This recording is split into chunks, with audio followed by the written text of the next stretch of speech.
गरीब की शादी। शशि की सौतेली माँ ने उसकी शादी की तो बड़े घर में, लेकिन पति कोई काम न करता। आप ससुर जी के साथ काम पर क्यों नहीं जाते? अब हाँ जाऊंगा, लेकिन कल से।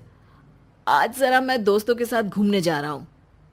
शशि के 2 बच्चे होते हैं, लेकिन रमेश का हाल वैसा का वैसा ही रहता है। एक दिन, सुनिए ना, बच्चा रो रहा है, इसके दूध के लिए पैसे नहीं है। अरे तो पिताजी से ले लो ना। क्यों? अगर आप में कमाने की क्षमता नहीं थी तो शादी क्यों की? तभी घर आई बड़ी ननद बोल पड़ती है। आहा हा हा, तुम्हारी माँ को साफ साफ कह दिया था कि लड़का ना कमाता है ना कभी कमाएगा। हम 4 बहनें हैं इसका ख्याल रखने के लिए, और पिताजी का इतना सारा पैसा, तुम्हें किस चीज की कमी रखी है?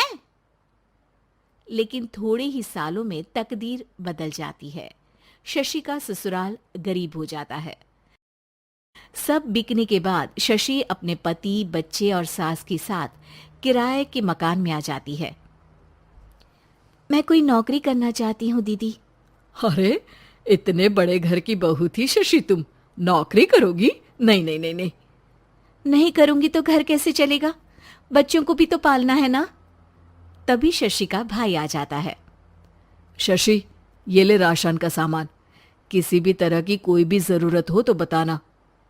भाई, अब मैं नौकरी करूंगी। देख बहन, वैसे तो मैं तेरे साथ हूं, लेकिन हाँ, मैं ये भी चाहता हूं कि तू अपने पैरों पर खड़ी हो जा। शशि को एक प्ले स्कूल में छोटे बच्चों को संभालने की नौकरी मिल जाती है। एक दिन, शशि, मेरे स्कूल को अब तुम संभाल लो। मैं कुछ दिनों के लिए अपने बेटे के पास जा रही हूं।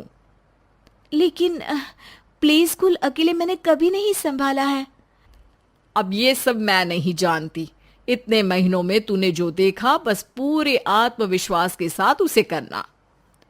शशि नीलम के जाने के बाद पूरे 1 महीने उसका स्कूल अकेले संभालती है, और फिर एक दिन आता है जब वो अपना खुद का स्कूल भी खोल लेती है। वाह शशि, तुमने आज मेरा सर गर्व से ऊंचा कर दिया। तुम्हारा यही आत्मविश्वास तुम्हें बहुत आगे ले जाएगा। नीलम, बहुत आगे जाने की चाह नहीं है।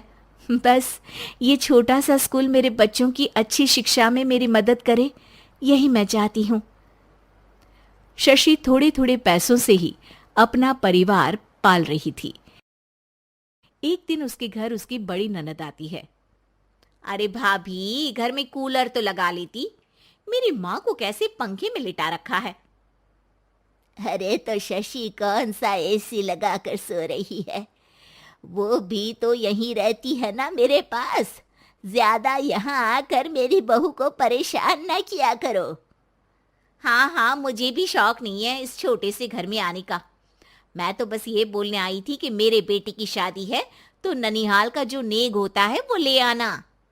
हाँ हाँ, जितना बनेगा कर देंगे, और ना हुआ ना तो वो भी नहीं करेंगे। तभी शशि बोल पड़ती है। अरे नहीं नहीं माँ जी, रीटा घर की बेटी है। उसके ससुराल वाले उससे शादी पर पूछेंगे कि मायके से क्या मिला। रीटा, तुम मुझे सामान की लिस्ट भेज देना, मैं पूरी कोशिश करूंगी कि तुम्हारी हर डिमांड को पूरा करें। अच्छा, मैं खाना लगाती हूँ। शशि ये बोलकर किचन में चली जाती है। धीरे धीरे कर शशि किसी न किसी तरह अपनी सारी ननदों की डिमांड भी पूरी करती, बच्चों की ख्वाहिशें भी, और उनकी पढ़ाई के लिए पैसे जोड़ती। एक दिन जब शशि का बेटा 12वीं पास करके आता है। माँ, अब तुझे काम करने की जरूरत नहीं है। मैं अब कोई ना कोई नौकरी करके पढ़ाई भी साथ कर लिया करूंगा। शशि को लगता है कि बेटा और आगे पढ़ाई करे, लेकिन वक्त की मार के कारण वो बेटे को काम के लिए हाँ कर देती है। अब बेटा एक बैंक में चपरासी बन जाता है। लड़का देखने में तो बड़ा अच्छा है, अंग्रेजी भी पटर पटर बोलता है, फिर चपरासी क्यों? लड़का सारी बात मैनेजर को बता देता है।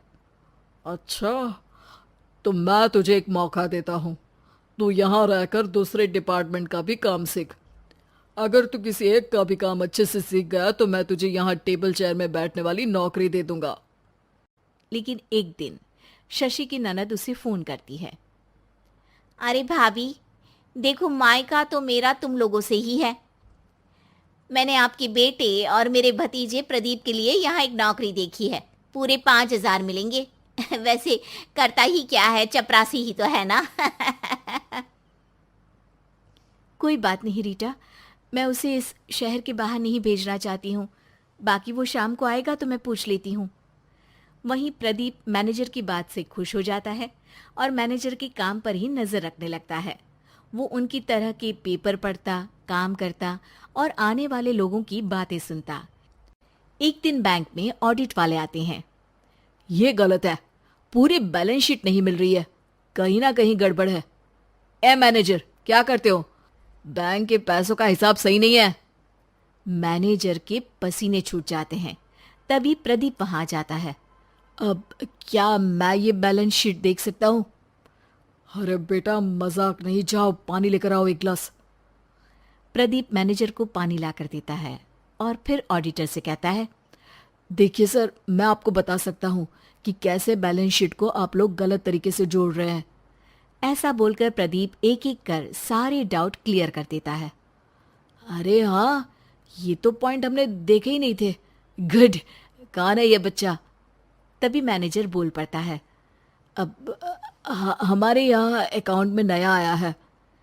ऑडिटर के जाने के बाद, वाह प्रदीप, आज तो तुमने मेरी नौकरी बचा ली। और आपने भी तो मेरी नई नौकरी लगा दी अकाउंटेंट की। बस फिर क्या था, प्रदीप ने एक बार जो सफलता की सीढ़ी चढ़ी, बस चढ़ता ही चला जाता है। फिर एक दिन शशि की ननद, अरे भाभी कैसी हो? घर को तो बड़ा ही सुंदर चमका रखा है। अरे बेटी, कैसे आना हुआ? तू तो इस छोटे से घर में आना भी नहीं चाहती थी। कोई खास काम है क्या?